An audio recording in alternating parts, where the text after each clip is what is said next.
ሰላም ጤና ይስጥልን የቻናላችን ተከታታዮች፣ እነሆ ከአሁን ሰዓት ጀምሮ የዕለቱን ዘገባዎች ወደ እናንተ ማድረስ ጀመርን። በቅድሚያ አርዕስተ ዜና።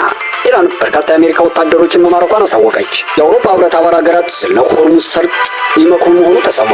ኢራን በቀይ ባህር የሚገኘው የአሜሪካ የጦር መርከብ ኢላማ መሆኑን አሳወቀች። ጠቅላይ ሚኒስትር አብይ አህመድ ነዳጅን በአግባቡ ጥቅም ላይ መዋል እንዳለበት አሳሰቡ። በዱባይ አውሮፕላን ማረፊያ የድሮን ጥቃት መድረሱ ተሰማ። የሰሜን ኮሪያው መሪ ኪም ጆንግ ኡን የዓለም መነጋገሪያ ሆነው ቀጥለዋል። አብራችሁን ስትቆዩ እኔና መሰል ጉዳዮችን በስፋት ስለምንቃኝ ይከታተሉን።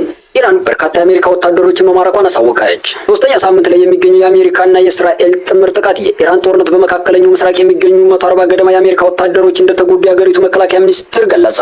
የሚኒስትር መስሪያ ቤቱ ቃል አቀባይ ሻን ፓርኑል ባወጡት መግለጫ ኦፕሬሽን ኤፒክ ፍሪ ከተጀመረ አንስቶ ከ10 በላይ በሚሆኑ ቀናት በተፈጸሙ ተከታታይ ጥቃቶች 140 እንደሚደርሱ የተገመቱ የሰራዊት አባላት ተጎድተዋል ተብሏል። እንደ ፔንታጎን መረጃ ከሆነ ከዚህ ውስጥ አብዛኞቹ ጉዳቶች አነስተኛ የሚባሉ ናቸው ያለ ሲሆን 108 ያሉ የሰራዊት አባላት ወደ መደበኛ ስራቸው ተመልሰዋል ብሏል። ይህ በእንዲህ እንዳለ 8 የሰራዊቱ አባላት ከፍተኛ ጉዳት የደረሰባቸው ሲሆን እነዚህም ሕክምና እያገኙ መሆኑ ተገልጿል። አሜሪካና እስራኤል ዘመቻ የተከፈተባት ኢራን በወሰደችው የአጸፋ ጥቃት በመካከለኛው ምስራቅ የሚገኙ የአሜሪካ የጦር ሰፈሮችን ኢላማ ማድረጓን አጠናክራ የቀጠለች ሲሆን በጦርነቱ በተጀመረ ማግስት ኩዌት ውስጥ የተፈጸመ የድሮን ጥቃት 6 አሜሪካውያንን መግደሉ ይታወሳል።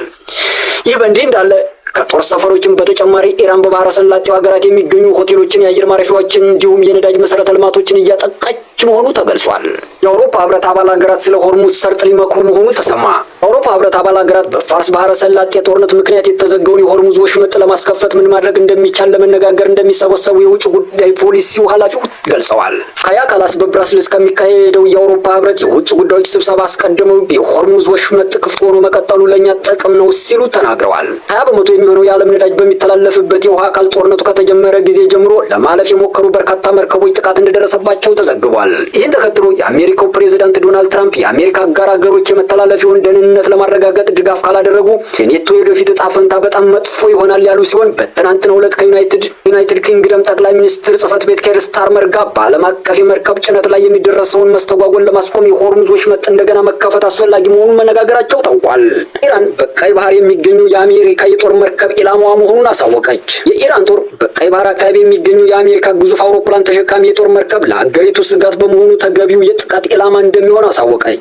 የኢራን እስላማዊ ዘብ አንድ አካል የሆነው ሀታም አላምቢያ ባወጣው መግለጫ የአሜሪካ ጦር አውሮፕላን ተሸካሚ መርከብ ጀራርድ ፎርድ በቀይ ባህር መገኘቱ ለኢራን ስጋት ስለሚሆን የመርከቡ የአቅርቦትና አገልግሎት ማዕከላት በሙሉ የኢራን የጦር ኃይሎች ኢላማ ተደርጎ ይቆጠራል ሲሉ ገልጸዋል። 300 ሜትር ርዝመት ያለው ይህ ጀራርድ ፎርድ የተባለው የጦር ጀቶች ተሸካሚ የጦር መርከብ በዓለም ላይ ትልቁ የጦር መርከብ ነው የተባለ ሲሆን በመካከለኛው ምስራቅ የአሜሪካ ጦር ሰራዊት ማዕከላዊ እዝ ሴንትኮም ባለፈው ሐሙስ በዚህ የጦር መርከብ አንድ ክፍል ላይ እሳት ተነስቶ እንደነበር ማስታወቁ ይታወቃል። ነገር ግን እሳቱ በቁጥጥር ስር እንደዋለና በመርከቡ አጠቃላይ እንቅስቃሴ ላይ መስተጓጎል የሚያስከትል ጉዳት አለመድረሱን እንዲሁም ሙሉ ለሙሉ ስራውን እያከናወነ መሆኑ ተገልጿል። ማዕከላዊ እዙ ሴንትኮም ጨምሮ በመርከቡ ላይ የተነሳው እሳት ከጦርነት ጋር በተያያዘ አይደለም ሲሉ በወታደራዊ እንቅስቃሴ ምክንያት እንዳልሆነ መግለጻቸው ይታወሳል። የጦር አውሮፕላን ተሸካሚው ዩኤስ ጀራርድ ፎርድ በቬንዙዌላ ከተፈጸመው የአሜሪካ ወታደራዊ እርምጃ በኋላ በኢራን ላይ የተከፈተውን ጦርነት ከመጀመሩ በፊት ወደ መካከለኛው ምስራቅ እንዲንቀሳቀስ ተደርጎ በቀይ ባህር ላይ እንደሚገኝ ተገልጿል። ጠቅላይ ሚኒስትር አብይ አህመድ ነዳጅን በአግባቡ ጥቅም ላይ እንዲውል አሳሰቡ። ጠቅላይ ሚኒስትር አብይ አህመድ በመካከለኛው ምስራቅ የተቀሰቀሰው ጦርነት 16ኛ ቀኑን በያዘበት በዛሬው ዕለት ነዳጅን በቁጠባ መጠቀም እንደሚያስፈልግ አሳሰቡ። ጠቅላይ ሚኒስትሩ በይፋዊ ማህበራዊ ትስስር ገጻቸው ባሰፈሩት መልእክት ነዳጅን ገዝተው የሚጠቀሙ ሀገራት መቸገራቸውን ገልጸው በቁጠባና ለመሰረታዊ ነገሮች ቅድሚያ በመስጠት መጠቀም አስፈላጊ መሆኑን ገልጸዋል። ባለፈው ሳምንት የገንዘብ ሚኒስትሩ አህመድ ሽዴ የተፈጠረው የነዳጅ አቅርቦት ሰንሰለት መስተጓጎል ምን ያህል ጊዜ እንደሚቆይ ስለማይታወቅ ህብረተሰቡና ተቋማት ነዳጅን በከፍተኛ ቁጠባ እንዲጠቀሙ ማሳሰባቸው ይታወቃል። ይህ በእንዲህ እንዳለ በጦርነቱ ምክንያት የታየውን የነዳጅ ዋጋ ጭማሪ አስፈሪ ሲሉ የገለጹት የገንዘብ ሚኒስትሩ መንግስት በቅርቡ ተጨማሪ የነዳጅ ቁጠባ እርምጃዎችን ይፋ እንደሚያደርግ አስታውቀው እንደነበር ይታወቃል። ይህን ተከትሎ ጠቅላይ ሚኒስትር አብይ አህመድ በማህበራዊ ሚዲያቸው ላይ የነዳጅ አከፋፋዮችም ሆኑ ተጠቃሚዎች እንዲሁም ማደያዎች ለመሰረታዊ አገልግሎት ቅድሚያ እንዲሰጡና በቁጠባ እንዲጠቀሙ አሳስበዋል።